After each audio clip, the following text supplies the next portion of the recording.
بسم اللہ الرحمن الرحیم۔ السلام علیکم دوستو۔ 3 محرم الحرام کی تاریخ اسلام کے وہ دلسوز لمحات یاد دلاتی ہے جنہوں نے پوری امت مسلمہ کو غم میں ڈبا دیا۔ یہ دن میدان کربلا کی ابتدا اور اہل بیت کی عظیم قربانیوں کا آغاز تھا، جب امام حسین علیہ السلام اپنے اہل خانہ اور قافلے کے ساتھ کربلا کے لک و دک صحرا میں خیمہ زن ہوئے تو یزید کی فوج نے ان کا مکمل محاصرہ کر لیا۔ اس دن سے ہی مشکلات کا ایک طویل سلسلہ شروع ہوا جو عاشوراء یعنی 10ویں محرم تک جاری رہا، لیکن 3 محرم کو پیش آنے والے واقعات خاص طور پر نہایت اہم اور دردناک تھے۔ جب امام حسین علیہ السلام 2 محرم کو کربلا پہنچے تو انہوں نے فرات کے قریب خیمے لگانے کی اجازت طلب کی اور عمر بن سعد کی فوج نے انہیں چند گز دور خشک زمین پر خیمہ زن ہونے پر مجبور کیا۔ امام نے اپنے قافلے سمیت وہاں ڈیرے ڈالے۔ کربلا کی زمین گرم، ریتیلی اور بنجر تھی، یہاں پانی دور تھا اور سایہ نہ تھا۔ 3 محرم کو عمر بن سعد کو یزید کی طرف سے حکم ملا کہ امام حسین علیہ السلام کو پانی کی بوند بھی نہ ملنے دی جائے، چنانچہ 3 محرم کو فرات کا پانی مکمل طور پر بند کر دیا گیا۔ قافلہ اہل بیت کے لیے یہ ایک سخت ترین آزمائش تھی۔ حضرت عباس علمدار علیہ السلام بار بار امام سے اجازت طلب کرتے کہ وہ پانی لے آئیں، مگر امام حسین علیہ السلام انہیں ابھی تک اجازت نہیں دے رہے تھے، کیونکہ ابھی جنگ کا آغاز نہیں ہوا تھا اور امام چاہتے تھے کہ ہر قدم پر صبر، شجاعت اور تقوی کی مثال دی جائے۔ قافلے میں معصوم بچے، عورتیں اور بوڑھے افراد شامل تھے۔ جب 3 محرم کی رات آئی تو پانی کی کمی شدت اختیار کر چکی تھی۔ حضرت علی اصغر علیہ السلام جیسے شیر خوار بچے پیاس کی شدت سے بلکنے لگے۔ حضرت رقیہ سلام اللہ علیہ، حضرت سکینہ سلام اللہ علیہ اور دیگر بچوں کی حالت ایسی ہو چکی تھی کہ ہونٹ خشک، حلق سوکھا اور آنکھوں میں تھکن کے آثار نمایاں تھے۔ عمر بن سعد نے اس دن امام حسین علیہ السلام کو مجبور کرنے کے لیے فوجی دباؤ مزید بڑھا دیا۔ اس دن یزید کی فوج کی تعداد بڑھا کر 4000 تک کر دی گئی۔ ہر طرف سے امام کے خیموں کو گھیر لیا گیا تاکہ نہ کوئی ان کے پاس جا سکے نہ کوئی باہر آ سکے۔ امام حسین علیہ السلام جانتے تھے کہ اب جنگ ناگزیر ہو چکی ہے، مگر وہ آخری لمحے تک صلح اور گفتگو کی کوشش کرتے رہے۔ امام نے عمر بن سعد کو پیغام بھیجا کہ وہ چاہیں تو ان سے بات کر سکتے ہیں۔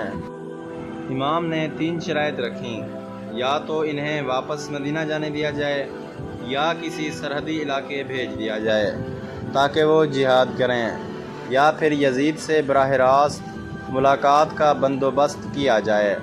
مگر یزید کے حکم کے تابع عمر بن سعد نے ان شرائط کو مسترد کر دیا۔ یزید صرف ایک ہی چیز چاہتا تھا، امام حسین علیہ السلام کی بیعت، اور اگر وہ بیعت نہ کریں تو ان کا سر تن سے جدا کر دیا جائے۔ امام حسین علیہ السلام نے فرمایا، مجھ جیسا یزید جیسے کی بیعت نہیں کر سکتا۔ 3 محرم کے دن امام نے اپنے خیمے ترتیب دیے اور سب کو ہدایت دی کہ وہ اللہ پر مکمل توکل کریں۔ امام نے رات کو سب اہل بیت اور ساتھیوں کے ساتھ عبادت میں گزاری، قرآن کی تلاوت کی، دعا اور ذکر و اذکار کی محفلیں برپا تھیں۔ ہر طرف نور ہی نور تھا، مگر فضا میں غم اور آزمائش کا احساس بھی نمایاں تھا۔ بچوں کے لب خشک تھے، عورتیں پانی کی تلاش میں آسمان کی طرف دعائیں کر رہی تھیں اور مردوں کے دلوں میں ایک ہی خواہش تھی، یہ سب کچھ دین اسلام کی حفاظت کے لیے برداشت کرنا ہے۔ امام حسین علیہ السلام نے اپنے بھائیوں، بیٹوں، بھتیجوں اور جانثاروں سے کہا کہ تم سب آزاد ہو، رات کے اندھیرے میں جانا چاہو تو چلے جاؤ، میرے لیے دشمن صرف میں ہوں۔ مگر کوئی بھی خیمہ چھوڑنے کو تیار نہ ہوا۔ سب نے وفاداری، اخلاص اور ایمان کی ایسی مثال قائم کی جس کی نظیر پوری انسانی تاریخ میں نہیں ملتی۔ حضرت مسلم بن عقیل کے بیٹے حضرت قاسم، حضرت علی اکبر، حضرت عباس سب نے یک زبان ہو کر کہا، یا حسین ہم آپ کو کیسے چھوڑ دیں؟ ہمیں 1000 بار مارا جائے تب بھی آپ کے ساتھ ہی رہیں گے۔ اسی دن امام نے زمین کو برابر کروایا، خندق کھدوائی تاکہ خیموں کا دفاع ہو سکے، اور فوجی ترتیب میں کچھ منصوبہ بندی کی۔ ہر فرد کو اس کا کردار سونپا گیا۔ امام کی دوراندیشی اور حکمت عملی نے ثابت کیا کہ وہ نہ صرف دین کے وارث ہیں بلکہ میدان جنگ کے عظیم سپہ سالار بھی۔ 3 محرم کو سب سے دل خراش منظر تب سامنے آیا جب بچوں نے امام سے پوچھا، بابا پانی کب ملے گا؟ امام کی آنکھوں میں آنسو آ گئے مگر ان کے لبوں پر صبر کی مسکراہٹ تھی۔ انہوں نے فرمایا، بیٹا اللہ کے ہاں صبر کا انعام بہت بڑا ہوتا ہے۔ اسی دن دشمن کی طرف سے تضحیک، آوازیں کسنے اور تمسخر کے رویے سامنے آنے لگے۔ کچھ دشمنوں نے کہا کہ کیا حسین تمہیں اپنا انجام نظر نہیں آتا؟ امام نے کہا، میری منزل شہادت ہے اور شہادت ہی میرا فخر ہے۔ کربلا کا میدان تیزی سے ایک معرکہ کا منظر پیش کرنے لگا تھا۔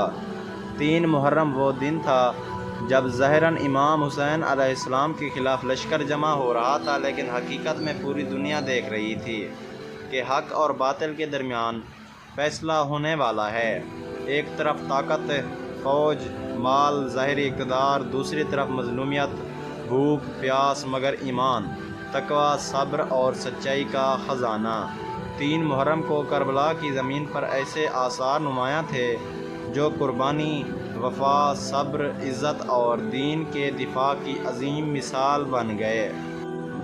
اہل بیت کے لیے مشکلات کا آغاز ہو چکا تھا، لیکن ان کے چہروں پر کوئی مایوسی نہیں تھی۔ ان کے دلوں میں صرف اللہ کا یقین اور دین محمدی صلی اللہ علیہ وآلہ وسلم کی حفاظت کا جذبہ تھا۔ مزید ایسی ویڈیوز کے لیے میرے چینل کو لازمی لائک اور سبسکرائب کریں اور ساتھ میں دیے گئے گھنٹی کے نشان کو دبانا نہ بھولیں۔ شکریہ دوستو۔